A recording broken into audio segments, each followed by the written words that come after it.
Thank you for staying with us.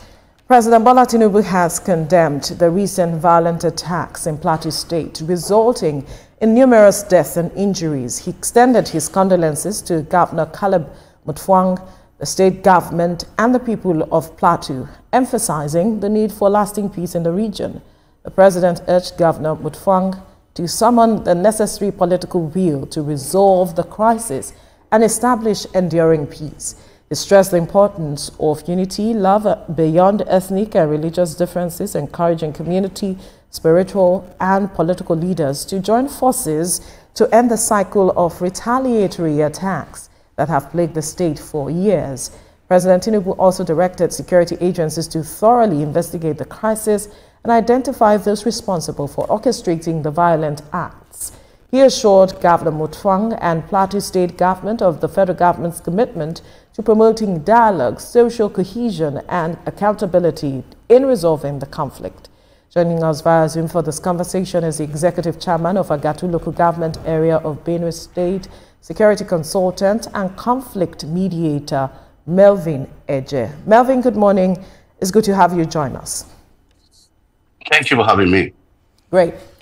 Now, it's a sad tale that we're getting from Plateau State once again.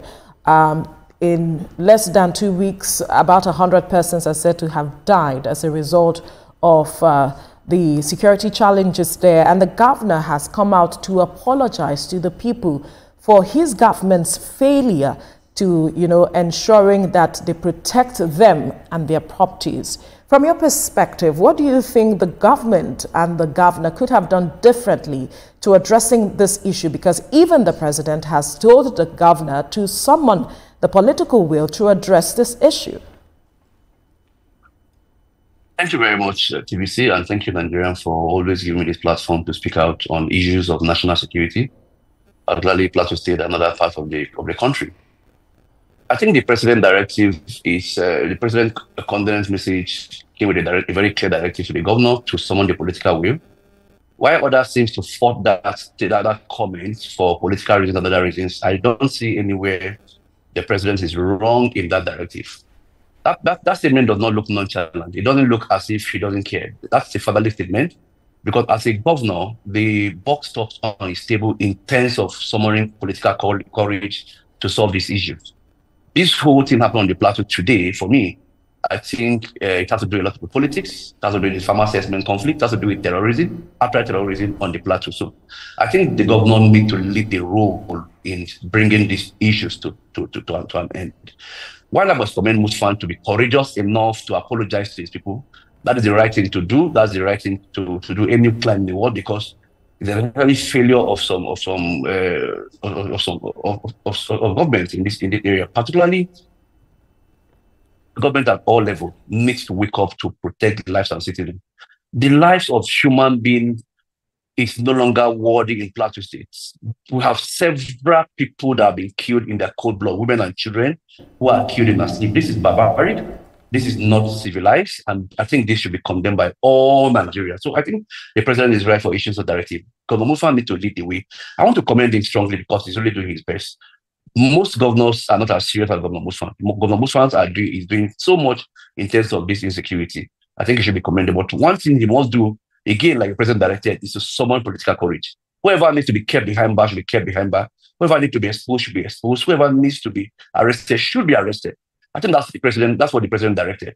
And he must be courageous enough to call all the parties together, because in this conflict, only talking can solve it.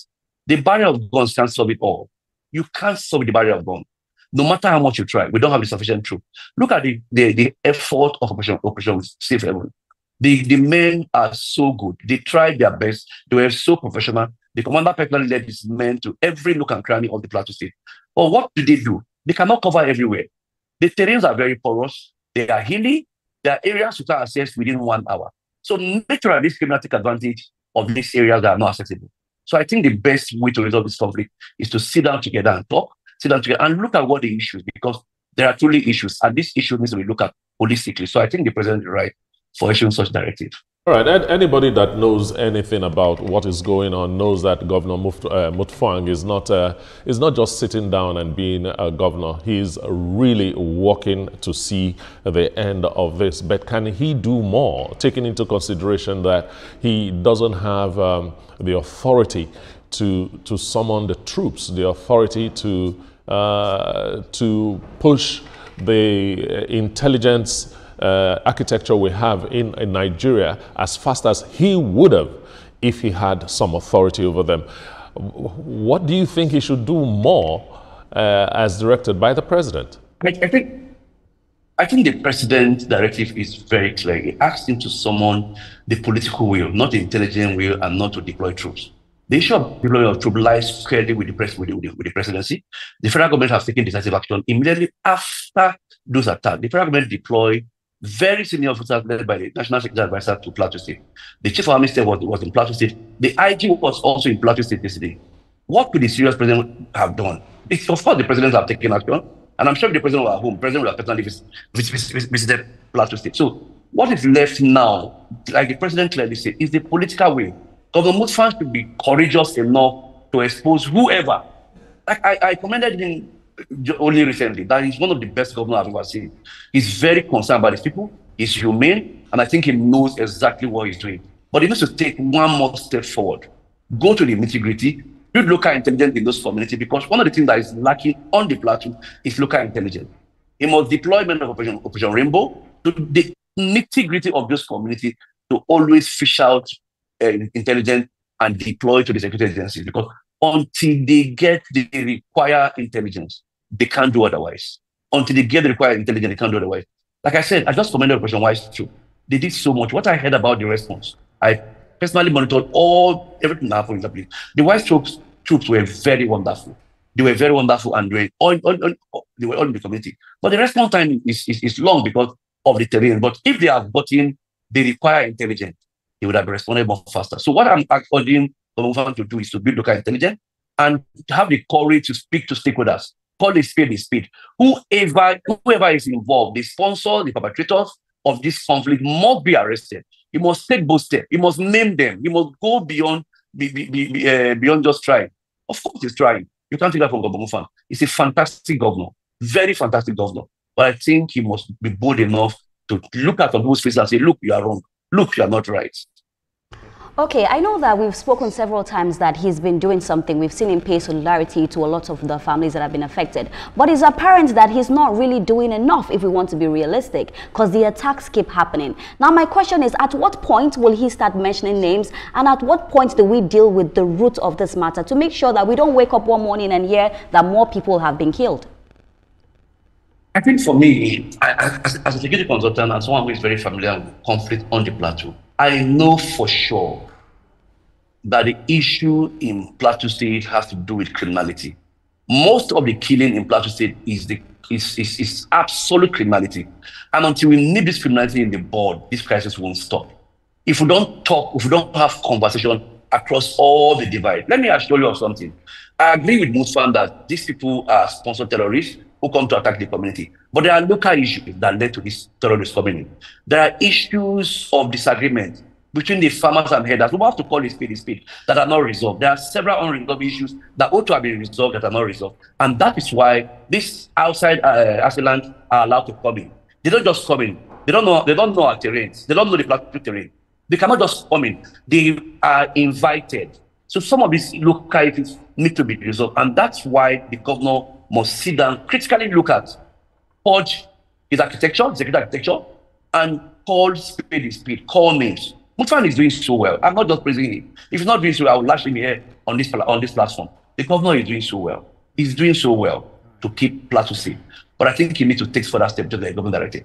The governor knows more than all of us in this crisis. He has the right briefing. He's getting daily briefing on this crisis. So for the president to have directed that the governor must summon political will to reconcile all parties, to sit with all parties. And also, the communities also are complicit. Most of our communities are complicit. And the local government chairman must tell you for free that most of these crimes are committed by criminals. But when they are committed, people don't hear them. People don't hear them at all. So the communities must be willing, the chiefs must all be taxed to expose criminals within that domain. The major causes of conflict in our community are criminals. And I think we must all face criminals and face them head on.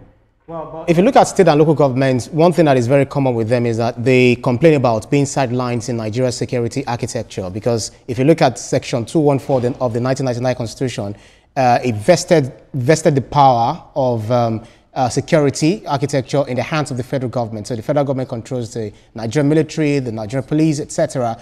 But we have something of Amotekun in the southwest, in some parts of the southwest, and some other security designs in Lagos and other places. Do you think it's time for us to now speak to the advocacy of state police?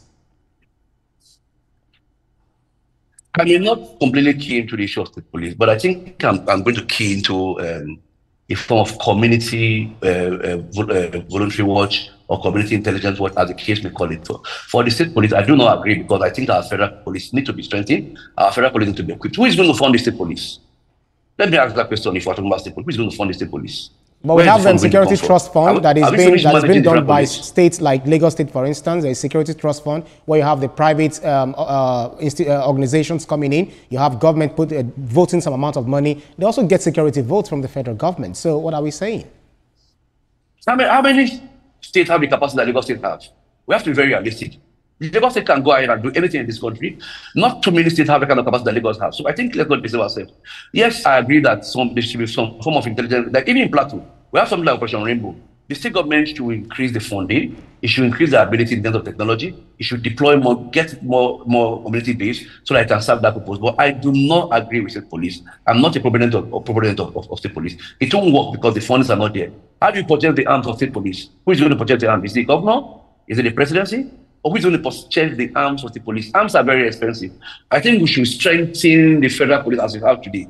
The Nigerian police today have the capacity to carry out any operation in Nigeria if well strengthened. So I do not agree with state police. But regional volunteer guard, regional neighborhood guard is very, very commendable. Like in my local government, I set up a very strong regional security outfit there, a local security outfit there. And it's really working in terms of intelligence. That's why you see that I got a local government where I've stayed for the past 6 months have been peaceful for the first time in 13 years. So I think the bulk of security lies with the local government chairman. The local government chairman must take responsibility.